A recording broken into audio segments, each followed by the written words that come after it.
All right, good afternoon, guys. Just left work, and I thought this would be a good time to share a quick story, a patient care story that I had happen this week that kind of highlights some of the concerns that I've raised over the last several videos. I know I had the story about the how it's important to advocate for your loved one, and whenever there may be some issues with discharge planning and all of that business, but this more encapsulates the entirety of some of the concerns that we have as physical therapists and how we have to translate those to family members so that they're able to make informed decisions. So here's the story. This lady came. I got a consult request for a lady in her 80s. She had some issues with her heart. Let's just keep it simple and say that she had some issues with her heart that caused her to come to the hospital. They found out that she had some significant blockage, and the decision was made to put a stent in a major vessel of her heart to hopefully reestablish function.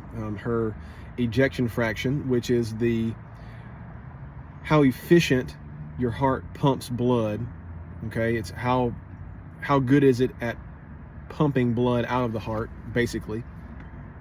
It had fallen to a level that was considered critical, and so they did an emergent stent, and then they fit her. The plan was to fit her for a life vest, which is basically a device that she wears all of the time, and it monitors her heart function. And if her heart were to were she to be in danger of going into what they call sudden cardiac death, or basically her heart just stopping immediately, that particular device would deliver a shock to hopefully reestablish heart function and rhythm.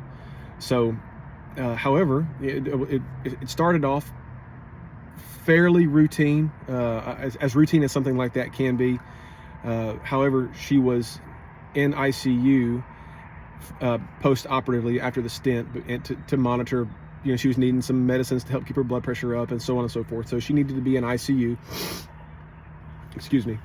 And she had a code blue event, which means that she stopped breathing and her heart stopped beating.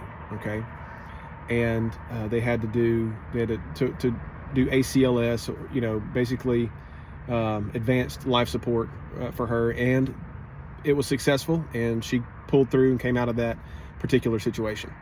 Now, after all of this is when the physician decided to consult physical therapy, because up to that point she had not been seen by any rehab staff, because they were hoping not to need physical therapy after her stent.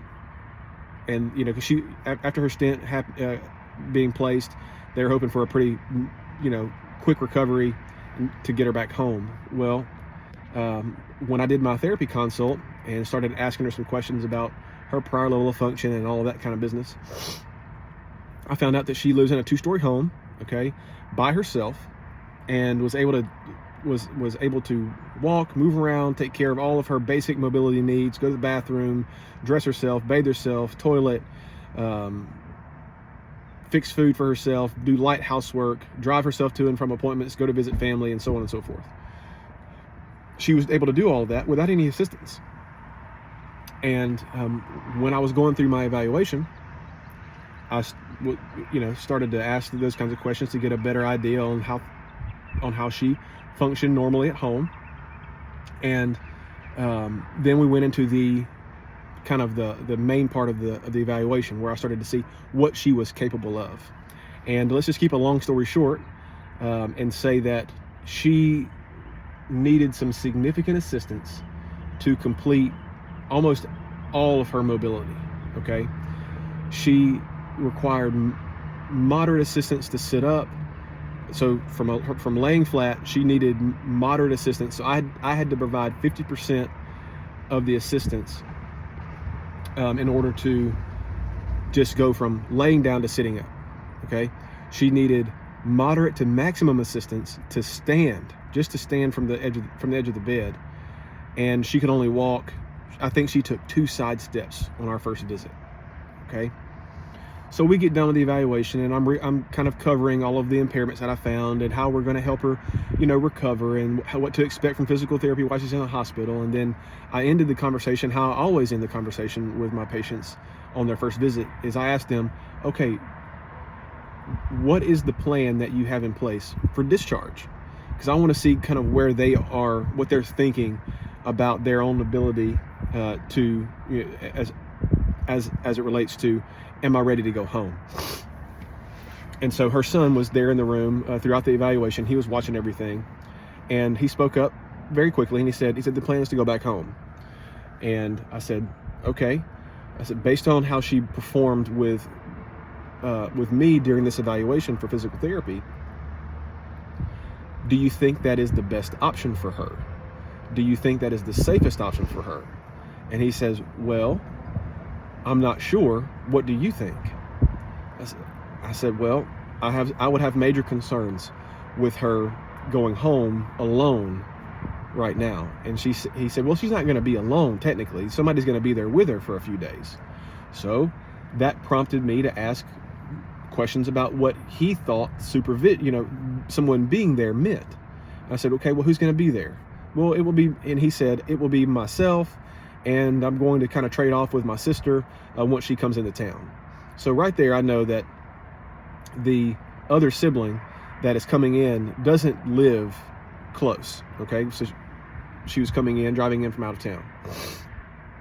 The son still works as well, and so I kind of had to push a little harder or ask more pointed questions and say, okay, will someone be with her 24/7 in order to facilitate the mobility needs that she has currently? Because based on how she's doing now, she's going to need help to do everything for herself. Every time she needs to go to the restroom, every time she wants to get up to go to the kitchen, every time she wants to get out of bed to change her clothes, every time she wants to go from the living room to her bedroom, she's going to need someone there to facilitate that, and she's going to need a lot of assistance in doing so at this point. And he said, oh, well, no one will be there, around the clock. And I said, that's why I'm asking those kinds of questions, is because right now she is needing that level of assistance in order to mobilize safely. She would not have gotten out of the bed had I not helped her just now. She would not have stood if I would not have helped her significantly and provided a lot of assistance for her just now. And so I educated him on some things that I've covered in the last probably 5 or so videos, in that whenever someone needs this level of assistance, they need that assistance to be readily available at any given moment.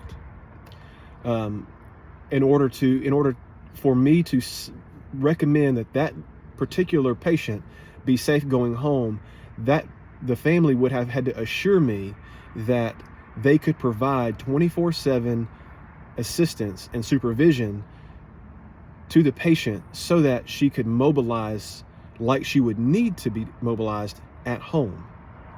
Because if she was to go home and not mobilize and stay sedentary, well, then that puts her at risk for other issues taking place. And so as we kind of fleshed some of these details out, I talked with the patient and the son. They were very appreciative of my giving them this information, because it helped them to see what would be required from a caregiver standpoint if the patient was to go directly home from the hospital. And so as a result of that conversation and me getting to understand their situation a little bit better, we were able to establish a better plan. And now I think today, this was about 2 days ago, so now I think today that lady is going to go to inpatient rehab, where she stands a really good chance of regaining a significant portion of her function. She had already improved to be able to only walk 2 feet, give or take, on the evaluation, to where today she was able to walk about 30 or 40 feet with less assistance today. So 2 weeks in rehab, most likely, and all indications say that she's going to improve significantly and will probably make it back home with a much greater level of independence than she currently has. So just a quick story to share, like, you know, some of the things that I've been talking with you guys about and sharing with you. I hope you know I don't make them up. It comes from a real patient experience, and getting to see families, you know, and patients, you know, have to deal with these things day to day. And unless someone like myself is able to intervene and help patients and their families understand what is safest for their loved one or for themselves, guys, there aren't very many entities within the hospital systems that are doing that. So it's up to you to advocate for yourself or for your loved one, and we as healthcare providers have a responsibility to advocate for what's best for the patient as well. And like I said, I'm definitely biased, and I think that some of your greatest allies in the hospital are going to be your rehab staff, because we're the ones helping you move, helping you start to get on your feet again, and trying to ask questions about how you normally function. What type of assistance levels will you need when you go home, or what will your loved one require whenever you go home? And so hope this story helped illuminate some of the longer form videos that I've put on my channel in the last probably 2 to 3 weeks. And if hopefully someone finds this information helpful. But I wanted to share quickly this story about this lady, very, very nice lady, and was very compliant, very participatory, has aims to go back home independently. And in her mind, she thought, oh, the quicker I get home, the better.